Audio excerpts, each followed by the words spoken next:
নমস্কার।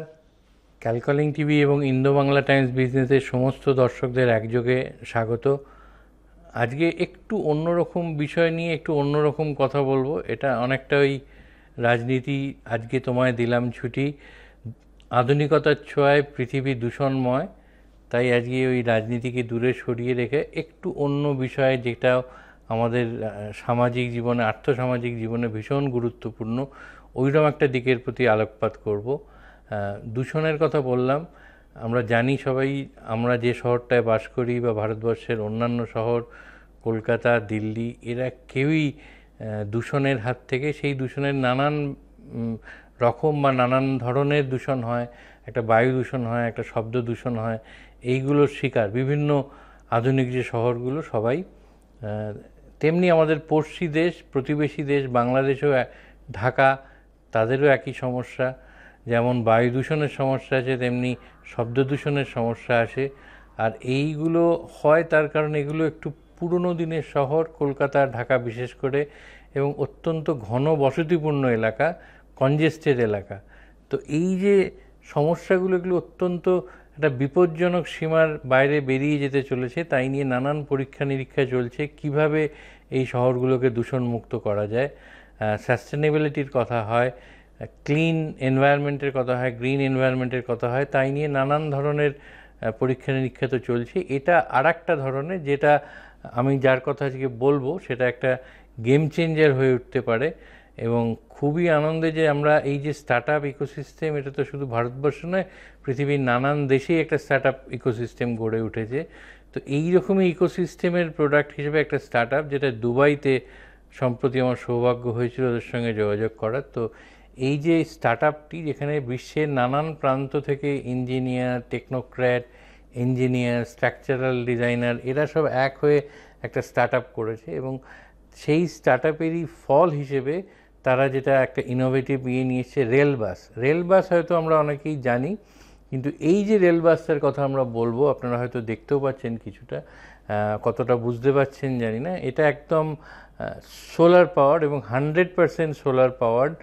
অর্থাৎ অন্য ধরনের, আমরা আগে যেগুলো শুনেছি, আমাদের রেলমন্ত্রী, যিনি আগেও রেলমন্ত্রী ছিলেন, পরেও হয়েছেন, অশ্বিনী বৈষ্ণব, ইনিও তার আগের 10 ইয়ারের সময় বিদেশে গিয়ে একটা রেল বাসের দেখে এসেছিলেন, এবং তার কথা বলেও ছিলেন যে ভারতবর্ষের জন্য যদি এই ধরনের প্রযুক্তির ব্যবহার করা যায় তাহলে আমরা ভেবে দেখব।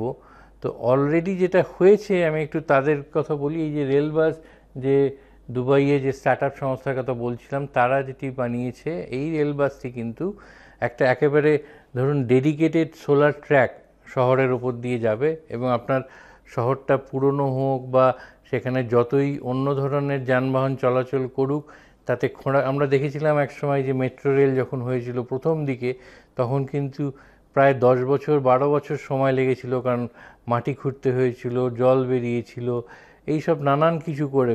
বাংলাদেশে সম্প্রতি ঢাকাতে মেট্রো রেল চালু হলো, এবং এই মেট্রো রেলের পেছনে প্রচুর টাকা, প্রচুর বিনিয়োগ করতে হচ্ছে, হয়ে অনেক দিন সময় নিয়ে।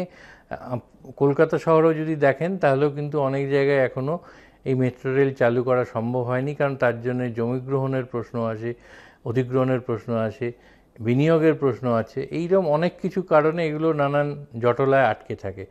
কিন্তু এরা দাবি করছে, এই স্টার্ট আপ সংস্থাটি, যেটা অত্যন্ত কস্ট এফেক্টিভ একটা মডেল, অত্যন্ত স্বল্প ব্যয়ে এটিকে করা যায়। এবং বিশেষ করে ভারত, কলকাতা এবং ঢাকা যদি আমরা ধরি, যেগুলো একটু পুরনো, একটু কনজেস্টেড, একটু দূষণ শহর, যেখানে দূষণ একটা বিরাট সমস্যা হয়ে দেখা দেয়, সেই ধরনের সমস্যার ক্ষেত্রে একটা ট্রুলি গেম চেঞ্জার হয়ে যেতে পারে। অন্তত এই স্টার্ট আপের যারা প্রমোটার, তাদের সঙ্গে কথা বলে যা জানা গেছে। কারণ এটা আপনার ওই তলা দিয়ে যে সোলার ট্র্যাকটা যাবে, ওপরে কোনো আপনার তার বা এর কোনো প্রশ্নই উঠছে না। কাজে ওপরটা একদম পরিষ্কার থাকবে, আপনার একটা আলাদা রাস্তা হবে, যেটা একটু এলিভেটেড রোড। সেই এলিভেটেড রোডে একটা যদি সেপারেট সোলার ট্র্যাক বেছানো যায়, যেরকম এই গাড়িগুলো যাচ্ছে, এর ভেতরগুলো আপনারা দেখতে পাচ্ছেন, এর অন্দরমহল কিন্তু একেবারে, এই যে দেখুন সোলার ট্র্যাকগুলো এখানে পাতা আছে রাস্তায়, আর এর যে অন্দরমহলগুলো, সেগুলো একেবারে ঝাঁ চকচকে, অত্যাধুনিক। ক্যাপাসিটি হচ্ছে 40 জনের, 40 জন আরাম করে, মানে 24 জন আরাম করে বসবে, এবং 16 জন মানে এমনভাবে এই যে ভেকেলটা সেটাকে এমন বলো না যে পেটটাকে ফুলিয়ে একটু বডিটা বানানো হয়েছে, যার ফলে অত্যন্ত স্পেসিয়াস কিন্তু দেখতে একেবারে স্লিক কম্প্যাক্ট একটা কোচ আপনারা দেখছেন এই যে শহরের মধ্যে দিয়ে যাচ্ছে। তো এর মধ্যে 24 জন আরাম করে বসে 16 জন আরাম করে দাঁড়িয়ে যেতে পারবে। এটা 100 কিলোমিটার ঘন্টায় গতিতে ছুটবে। অত্যন্ত কস্ট এফেক্টিভ, যে কথা আমি আগেও বলেছি, এবং সময়ও খুব কম লাগে চালু করতে, কারণ এলিভেটেড রোডের ওপর দিয়ে বা যেখানে ইনফ্যাক্ট যদি আপনার চওড়া ফ্লাইওভার হয় সেখানেও একটা মধ্যে দিয়ে একটু উঁচু করে সোলার ট্র্যাক পেতে দিলে সেখানেও চালানো যাবে। এই কোচগুলো ছুটে চলবে। এতে ধরুন আপনার কোনো রকমের কিন্তু কার্বন এমিশন নেই, কারণ পুরো যে বিদ্যুৎটা জ্বালানি সেটা নিচ্ছে তলায় ওই সোলার ট্র্যাকগুলো থেকে। ফলে আপনার বায়ু দূষণ কমছে, শব্দ দূষণ কমছে, কার্বন এমিশন কমছে, মানে একেবারে জিরো লেভেলে চলে যাচ্ছে। মানে অ্যাবসলিউটলি যাকে বলা যায় ক্লিন এনার্জি, গ্রিন এনার্জি এবং সাস্টেনেবল এনার্জির জয়ধ্বজা উড়িয়ে এই রেল বাস চলতে পারে কিন্তু আপনার কলকাতা শহরে, এবং ঢাকাতেও চলতে পারে, দিল্লিতেও চলতে পারে, বম্বেতেও চলতে পারে। কিন্তু বিশেষ করে তারা হয়তো জোর দিচ্ছে এই যে কলকাতা ঢাকার মতো যেগুলো একটু পুরনো, একটু ঘনবসতি শহর যেগুলো আছে এবং দূষণের মাত্রা একটু বিপদসীমার কাছাকাছি, বা কখনো কখনো যেমন এখন বলা হচ্ছে বায়ু দূষণের ক্ষেত্রে কলকাতা নাকি পৃথিবীর মধ্যে ওপরের দিক থেকে দ্বিতীয় শহর। কাজে এইগুলোকে আমাদের কিন্তু খুব ইমিডিয়েটলি অদূর ভবিষ্যতেই অ্যাড্রেস করতে হবে, না হলে এই সমস্যাগুলো হয়তো একটা ভয়ানক জায়গায় রূপ নেবে এবং তার পরিণামটা কিন্তু আমি, আপনি, আমাদের পরবর্তী প্রজন্ম, তার পরবর্তী প্রজন্ম সকলকেই ভোগ করতে হবে। এই যে রেলবাস যে স্টার্ট আপটি দুবাইয়ে বসে যারা এটা বানিয়েছে তাদের কিন্তু আমি কোচটার কথা বললাম, অত্যন্ত স্লিক, ভেতরে আরামদায়ক, এবং আপনি 100 কিলোমিটার ঘন্টায় ছুটতে পারবে এটা শহরের মধ্যে দিয়ে। আপনার জন্য শুধু লাগবে একটা solar track, compact solar track, খুব বড় নয়, সরু সরু একদম ট্র্যাকগুলো যেরকম হয়, আপ ডাউনের দুটো ট্র্যাক রেখে দিতে পারেন।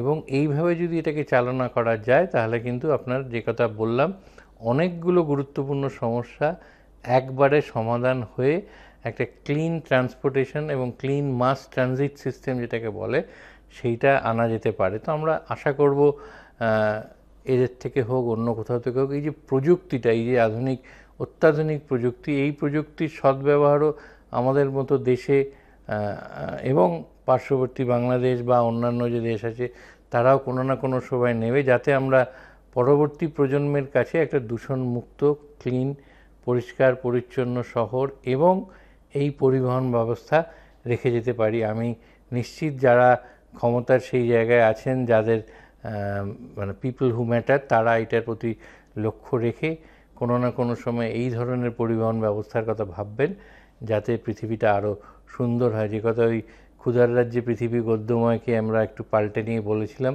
তো ওইটা থেকেই আবার বলি যে এ পৃথিবীকে এ শিশুর কাছে বাসযোগ্য করে যাব আমি। অর্থাৎ এই আজকে যে নবজাতক জন্মালো তার কাছে এই পৃথিবীটাকে যথার্থ অর্থে বাসযোগ্য করে যাওয়ার জন্যে এই ধরনের সমস্ত ইনিশিয়েটিভ আমাদের নিতে হবে, এর অন্যথা নেই। আপনারা চোখ রাখুন ক্যালকালিং টিভি এবং ইন্দো বাংলা টাইমস বিজনেসের পর্দায়। এই ধরনের আরও যে সমস্ত নতুন নতুন উদ্ভাবন পৃথিবীর নানান জায়গায় নিয়ে আসা হচ্ছে বা আসছে, যেগুলোর সুযোগ সুবিধা নিলে আমরাও নেক্সট লেভেলে এগিয়ে যেতে পারবো, তার প্রতি আপনাদের আমরা অবগত করতে থাকব। নমস্কার।